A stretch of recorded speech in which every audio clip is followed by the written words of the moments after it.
Well, welcome to Personal Bankruptcy Canada. I am Wayne Kelly, and today we're going to be discussing financial literacy because it is Financial Literacy Month in Canada. And joining us is the founder of Personal Bankruptcy Canada, one of the founders. We've got David Smith on with us. Hi there, David. Hello, good day. Thank you for being here. Now, it is I guess, Financial Literacy Month going on in the country. Why did you feel it was important to do a segment on financial literacy?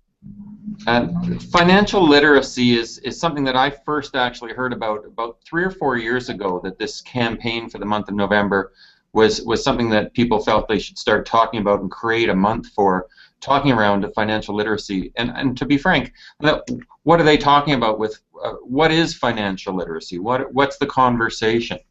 And the little bits that I'd heard over the last few years, I don't think it's hitting on the right targets, and so I think the real issue around financial literacy, it boils down to individual Canadians understanding more about their money and making good decisions around their money. The reason why I think it's so important that they understand their money is we don't understand as a society, and we don't understand as individuals just how much money we pay in interest, how much money we pay to banks every month, every year, and on and on. And so it hurts us both as individuals and as a society when too much of our money is going to pay interest and charges and not going to help us better our own situations. And just recently, they put out a stat saying that I think 25% of Canadians hold no debt, and then the other 75% are holding an average of $16,000 in debt. Does that number surprise you? And that's excluding mortgages, by the way. It certainly doesn't surprise me. It's disappointing, and we're not making progress on this. As I mentioned, Financial Literacy Month has gone on for a few years now in Canada, and we're not making the progress that I think we should as a society. Too many people are carrying too much debt, and it's getting worse, really, instead of better. 3 out of 4 Canadians carry debt. The amount of debt that you're talking about excludes mortgages, as you mentioned, and so a lot of that is unsecured debt. It's lines of credit, it's credit cards, and car loans. Those are all typically more expensive debt, and it's hard for us to get ahead when we're paying so much interest on that debt. So where do we start with this? I mean, when we're talking about financial literacy, should we be teaching our children? Is this really who should we maybe should be targeting with Financial Literacy Month? Yeah, absolutely. I like to consider myself. I talked about myself as being an old father. I'm quite happy with my 2 kids. They're 8 and 10 years old. So a decade ago, I couldn't talk about this very personally, but now I can.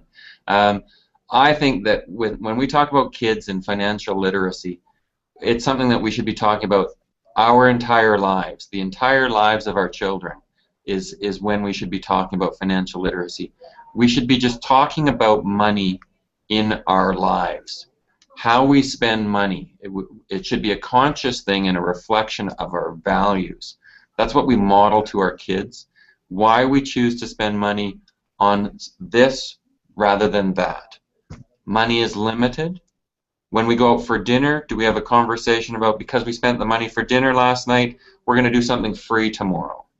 And so there's limits to it. There's natural restrictions. Instead of just thinking we've got our credit cards and it's unlimited, put the limits in there. Talk about it. And we only have a certain amount of money, and we have to choose where we spend it.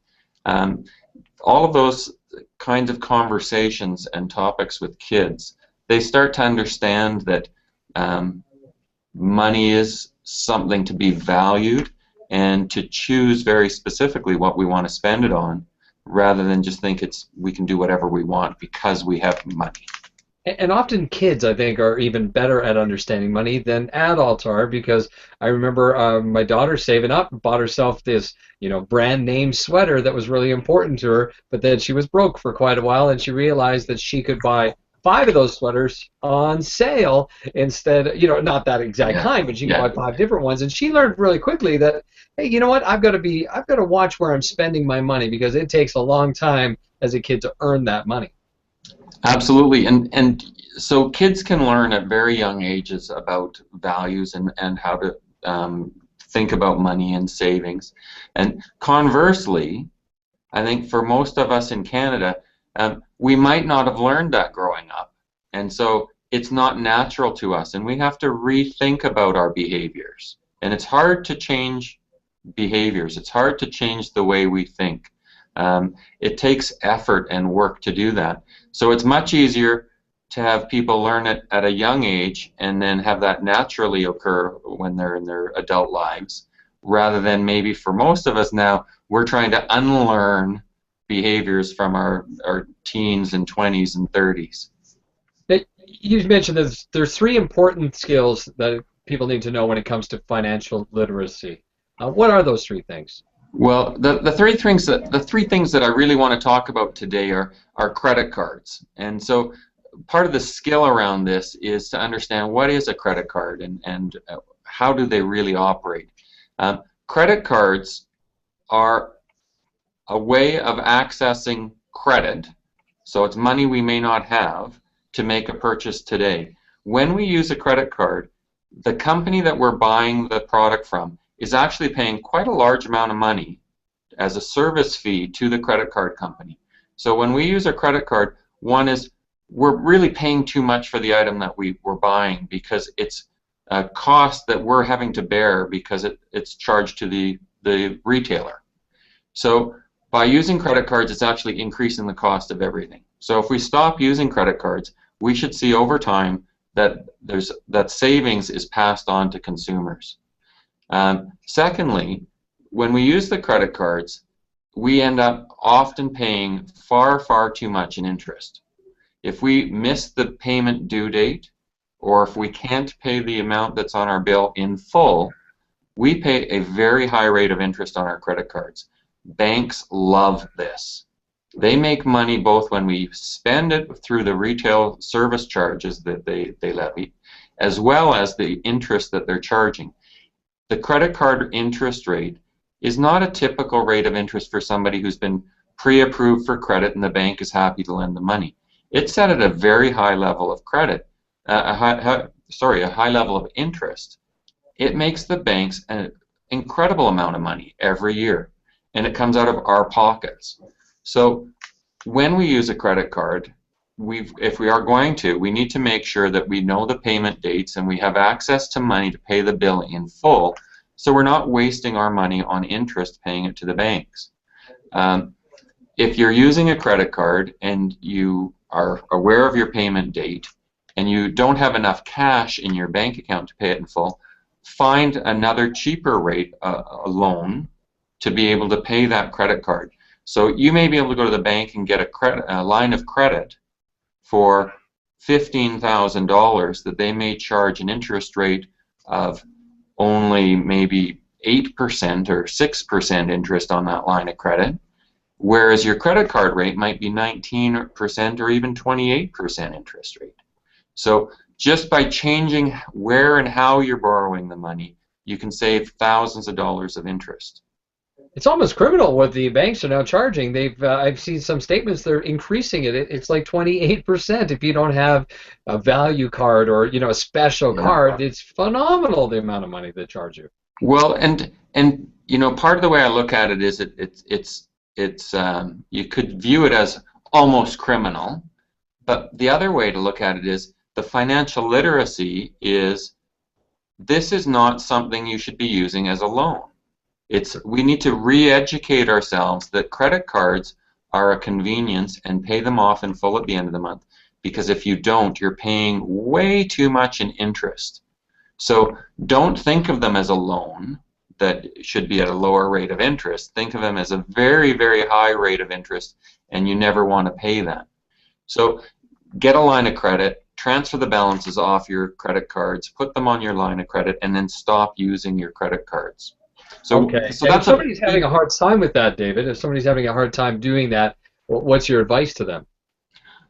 Well, if they've been to the bank and they're not eligible, the bank won't qualify them for a line of credit, then you really need to, go further with your own finances. And so another step that I would talk about beyond the credit cards is really understanding, of course, what do we want to use our money for. And so set priorities, understand what your budget is, where your money is going.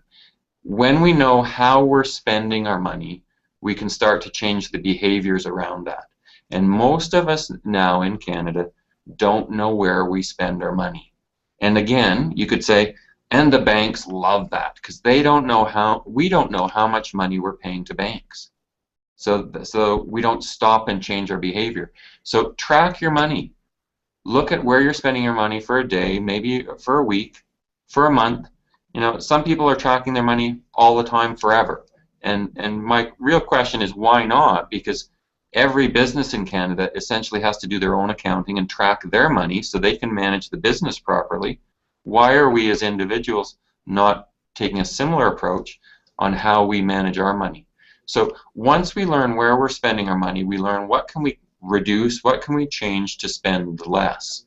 And as we're looking at that and figure out how much less we're able to spend each month, maybe then we can apply more to pay off our credit cards faster, and then as we pay them off faster, we pay less interest, and it's a compounding issue. The quicker we pay it down, the less interest we pay. The less interest we're paying, the more we can put on principal, and it gets paid down even faster. So that can work for some people. The other piece is for Canadians to be really thinking about.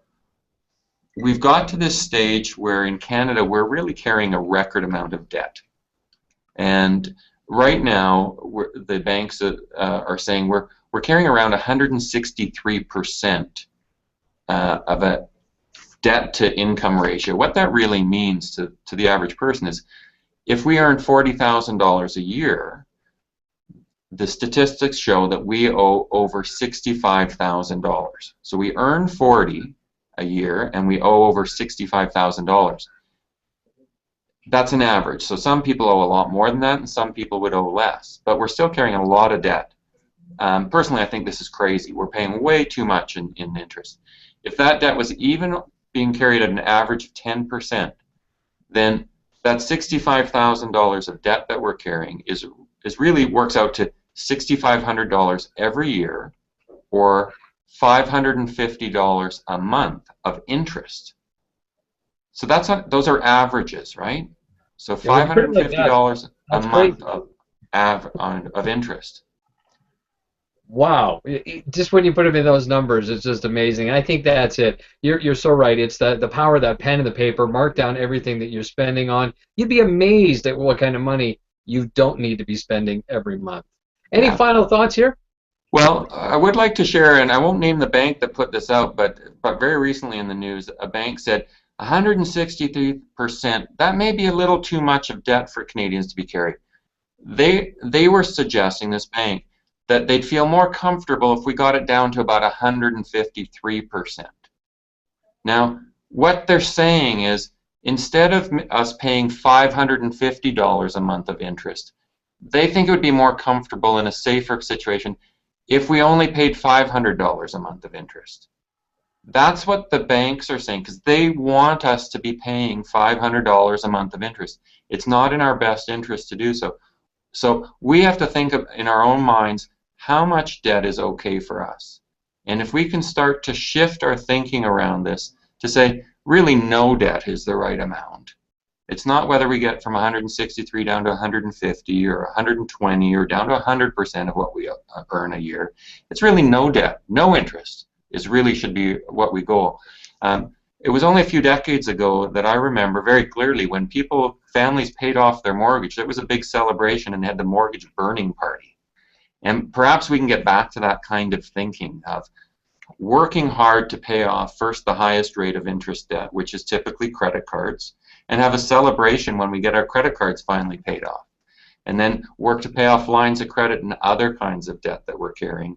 And finally, we work hard and pay off a mortgage again and really celebrate that we're no longer paying any interest to anybody. And I think that's really the goal, for financial literacy is saying, why are we happy as individuals using any of our money paying interest to banks for stuff that we bought and used in the past? And we're no longer getting any value out of that. It's actually making our life worse by having to pay that interest today. Well, I think shows like this really help, when you kind of put it on the line. I really appreciate you being on the show, David, and if they want more information, of course, they can go to the website at personalbankruptcycanada.ca. Thanks very much. Thanks so much, Wayne.